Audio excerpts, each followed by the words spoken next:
par la régulation des hormones masculines. Donc là, c'est très simple.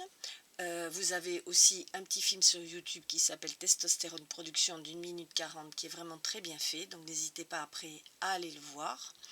Donc la testostérone, vous avez déjà entendu ce mot, hein, c'est l'hormone sécrétée par les testicules. Donc elle contrôle ce qu'on appelle la spermatogénèse, c'est-à-dire la fabrication tout simplement des spermatozoïdes. Donc spermatozoïde et génèse, fabrication. Donc spermatogénèse. Donc qu'est-ce qui se passe dans ce cas-là? L'hypothalamus, donc que vous voyez ici, fabrique une hormone qui s'appelle la GnRH, donc une fameuse neurohormone, qui va donc donner un ordre à l'hypophyse de fabriquer soit de la FSH, soit de la LH. Alors, la FSH va agir au niveau des testicules, mais plus précisément au niveau des tubes séminifères, c'est-à-dire ces fameux petits tubes qui fabriquent les spermatozoïdes. Et de l'autre côté, on a les LH. Et la LH, donc les hormones, vont aller plutôt dans le tissu interstitiel, c'est-à-dire le tissu qui se trouve entre les tubes séminifères et qui fabrique la fameuse testostérone. Donc cette testostérone va agir à son tour au niveau des spermatozoïdes pour stimuler la fabrication des spermatozoïdes, mais elle va aussi être véhiculée dans le sang. Et comme le sang remonte au cerveau, il va donc informer en temps réel la quantité de testostérone qui est fabriquée. Et quand l'hypothalamus se rend compte qu'il y en a trop, il baisse donc la fabrication de FSH-LH. C'est-à-dire qu'en fin de compte, on appelle ça un rétrocontrôle négatif. C'est-à-dire que si l'hypothalamus n'était pas au courant, il continuerait de dire « Allez, fabriquer des spermatozoïdes, de la testostérone, on y va, on y va ». Mais il y a un moment, il faut bien qu'il soit au courant de la quantité. Donc quand la quantité, pour que ça soit toujours régulier dans le temps, eh bien il faut qu'il soit informé. Donc c'est ce que fait la testostérone quand elle revient donc dans le sang au niveau de l'hypothalamus. Eh bien elle lui dit combien il y en a, et donc du coup l'hypothalamus peut gérer facilement la quantité donc de FSH et de LH de l'hypophyse. Voilà ce que j'ai marqué ici. Quand la quantité de testostérone augmente, il y a donc un rétrocontrôle négatif. Les organes donc se surveillent entre eux et s'informent de ce qu'ils font pour que la production soit toujours constante, sans excès ou sans baisse. Alors, les effets secondaires que vous voyez ici, c'est bien sûr dès que les testicules fonctionnent, et bien de la pilosité, la voix grave qui arrive, donc ce qu'on appelle la puberté, une musculature qui peut effectivement évoluer et qui augmente au niveau de la masse. On va passer maintenant à la régulation des hormones féminines. C'est un petit peu plus compliqué. Vous avez aussi un film donc d'1 minute 43 et de 29 secondes, là sur le cycle ovarien utérien, qui est vraiment très bien fait. Donc tout ça, tranquillement, vous regardez le film, vous revenez sur le cours, vous regardez le film, et vous allez voir, c'est pas si compliqué que ça. Donc la fonction de reproduction chez la femme est caractérisée bien sûr par un fonctionnement cyclique qui démarre donc à la puberté jusqu'à la ménopause. Donc qu'est-ce qui va se passer pendant ce cycle? Eh bien, il y a la formation des gamètes, c'est le mot que l'on utilise pour dire les futurs ovules, hein, qui donc sont fabriqués par les ovaires. Et puis il y a les hormones sexuelles très très importantes, la fameuse progestérone et les œstrogènes. Alors il y en a plusieurs, hein, de toute façon d'œstrogènes, mais on dit au pluriel. Il y a l'œstradiol qui est très connu, qui est souvent dans les exercices. Alors voilà un petit peu comment ça se passe. Alors je vais scinder en deux mon cours parce que sinon on ne va pas y arriver. Et de l'autre côté, vous avez un schéma qui est dans la page d'ailleurs. Hop, on va y arriver. Voilà, ça y est. Voilà. Donc vous avez à la page 2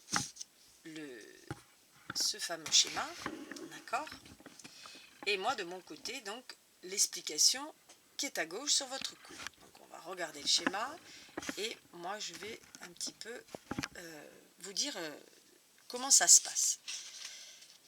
Alors au début, on a l'hypothalamus qui fabrique pareil, vous vous rappelez un petit peu de l'hormone qui s'appelait la GnRH aussi pour les hommes, donc c'est pareil. Et cette fois-ci, donc, au niveau de l'hypophyse, plus précisément au niveau de l'antéhypophyse, il va fabriquer aussi la FSH et la LH. Vous voyez, jusque-là, c'est pareil. Simplement là, c'est un petit peu plus compliqué puisque bien sûr, avant d'arriver à l'ovulation, eh bien, on a des follicules dans les ovaires. Et ces follicules, il faut qu'ils soient stimulés. Et ils sont stimulés par la FSH, plutôt en début de cycle. Et ensuite, sous l'influence, bien sûr, des deux hormones, les follicules vont sécréter à leur tour de l'œstrogène, donc cette fameuse hormone qui va donc donner aussi des effets secondaires, la formation des seins, la forme du corps, donc plus féminine. Et comme d'habitude, vous avez ici un retour du sang qui indique à l'hypothalamus et à l'hypophyse que l'œstrogène est à telle ou telle quantité.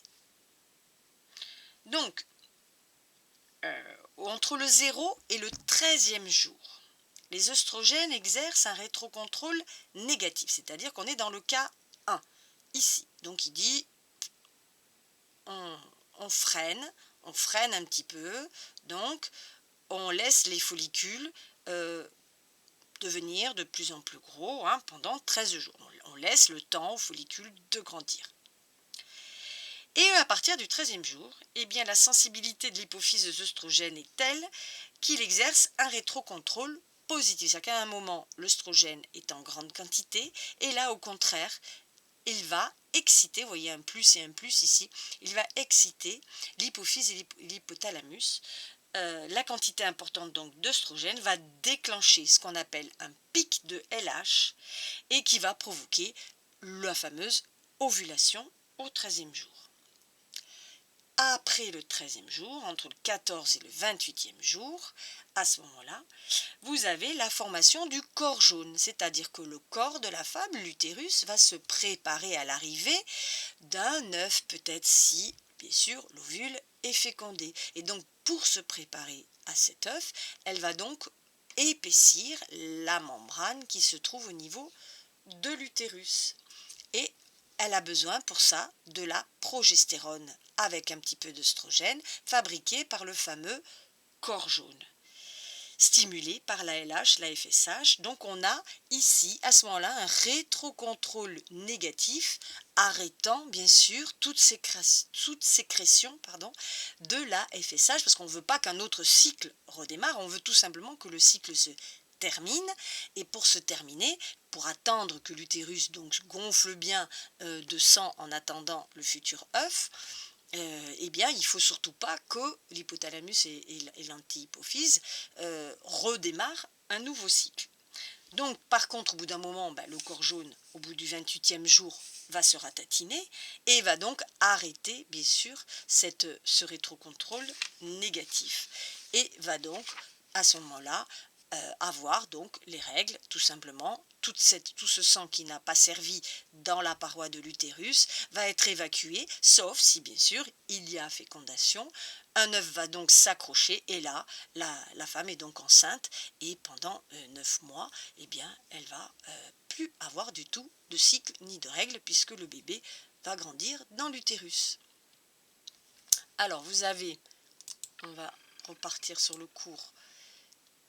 Donc tout ce que je vous ai dit, bien sûr, oups, on va remettre bien là. Voilà, tout ce que je vous ai dit, c'est écrit là, donc il suffit de le relire. Et vous avez un autre schéma qui reprend un petit peu avec le dessin des follicules. Ici, vous avez là le petit ovule qui s'en va, le corps jaune qui est ici en dessin, et deux phases, la fameuse phase folliculaire avant l'ovulation, le 14e jour, et le 14e jour après ce qu'on appelle la phase lutéale, c'est-à-dire la phase de la fabrication du corps jaune. Donc vous voyez ici la sécrétion de FSH et de LH qui est pareil, tout d'un coup un pic plus important en LH, un tout petit peu pour le FSH, mais c'est surtout LH, qui provoque cette fameuse ovulation, et puis après qui diminue parce qu'elles sont au contraire freinées. On a vu le rétrocontrôle négatif de la progestérone. Et là, vous avez la même chose pendant tout le cycle. Vous voyez que de là à là, vous avez de l'œstrogène un tout petit peu de progestérone, mais vraiment pas grand-chose, puisque elle ne joue pas de rôle là. Et là, vous voyez que la progestérone, dès l'ovulation, hop, la courbe monte. Donc, c'est très important pour la préparation. Et vous avez ici la muqueuse est prête pour la nidification. Le nid pour accueillir, bien sûr, l'ovule fécondé, si un spermatozoïde se balade par là. Donc, on voit ici les règles, bon, le début du cycle, bien sûr, l'épaississement de la muqueuse prête pour la nidification, donc tout ça entre 0 et 28 jours, et l'ensemble formant un cycle menstruel, donc d'une durée à peu près d'1 mois. Voilà, donc c'est vrai qu'il y a des mots de vocabulaire à apprendre, des noms d'hormones. Là, ce schéma est très bien fait, puis vous avez donc aussi les petites vidéos qui vous expliquent très bien comment tout cela se passe. Donc n'hésitez pas à aller le voir. Et je vous en ai encore mis d'autres à la fin.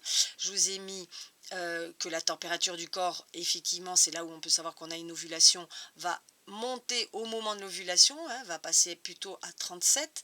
Donc quand on pense à température, on sait à peu près quand est-ce qu'on a l'ovulation, le fameux pic d'LH. Et là, vous avez tout en même temps l'œstrogène, la progestérone, le LH et le FSH sur le même schéma. Donc ne paniquez pas, c'est une autre façon de le montrer. Et là, par contre, ce qui était un peu original dans ce schéma, c'est pour ça que je vous l'ai mis, eh bien, c'est le fameux la muqueuse donc, qui se vide ici au début de la fabrication des follicules et bien sûr qui regonfle et qui se réépaissit pour accueillir l'œuf fécondé s'il y en a un. Voilà.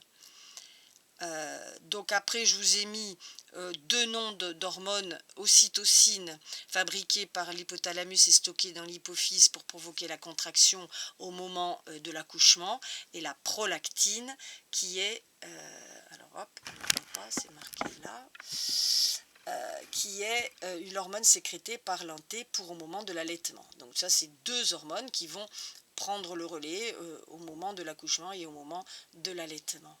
Voilà, donc tous ces schémas, regardez-les tranquillement, ils se recoupent, donc celui-là est pas mal parce qu'il y avait en plus l'épaississement de la muqueuse. Celui-là, il est bien parce qu'on voit le rétrocontrôle négatif au début du cycle, positif après, et puis après de nouveau pour la progestérone négatif pour empêcher justement un nouveau cycle de redémarrer. Et celui-là qui sépare en fin de compte la sécrétion de l'hypophyse avec la sécrétion de l'ovaire. Voilà, donc avec tous ces schémas, voilà, ça devrait aller. Allez, bon courage!